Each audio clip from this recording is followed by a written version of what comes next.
Good day, I'm Brad Gage, and welcome to Mental Health Mythbusters, where we trade falsehoods for fact in matters of the mind.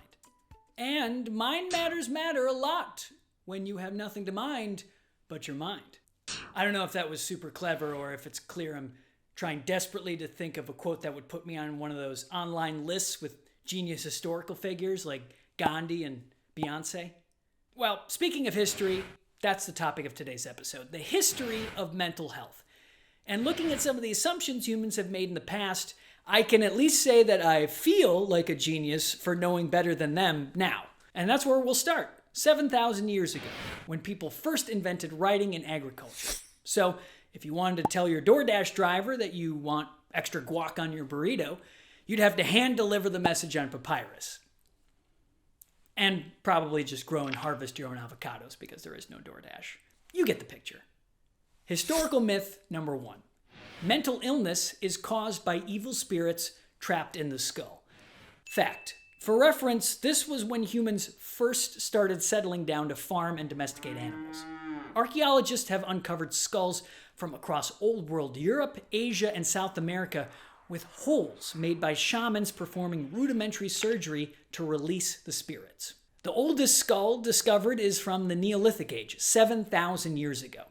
Interestingly, when a man named Phineas Gage survived brain impalement in 1848, only to emerge with a new personality, interest in brain surgery to affect mood disorders returned in the form of the lobotomy. And no, I did not just tell you that story because the guy has the same last name as me. But I am just realizing now that I should probably check with my doctor to see if brain impalement runs in my family. Yeah, you could never be too sure, right? Historical myth number 2. Hysteria is a condition caused by a woman's uterus restlessly moving about her body like an animal. Fact.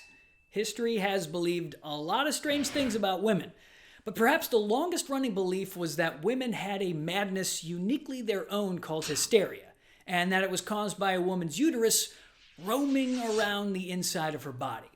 The first references to hysteria are on Egyptian scrolls from over 4,000 years ago. Still, only 150 years ago, women would use smelling salts to tame their uterus when their emotions were heightened.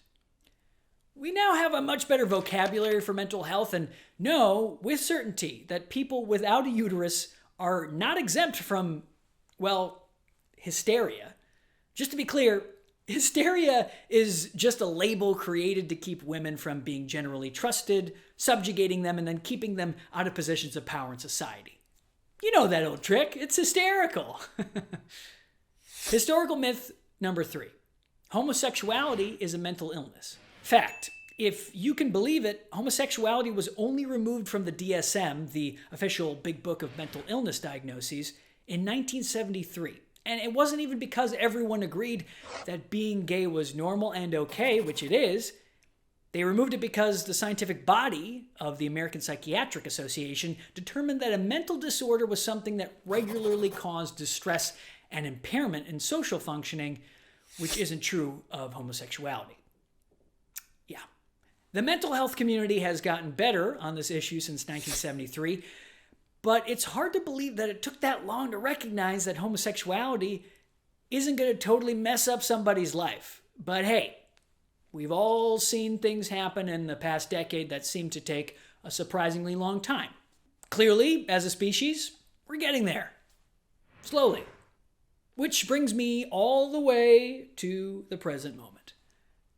Present day myth, I don't know anyone with mental illness. Fact.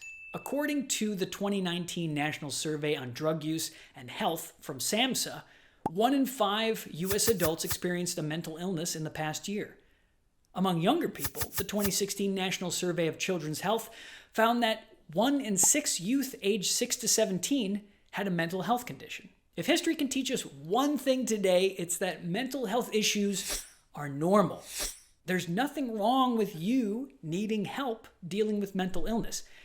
But it may not be as clear as having your brain impaled. So it's important to stay educated as we get older.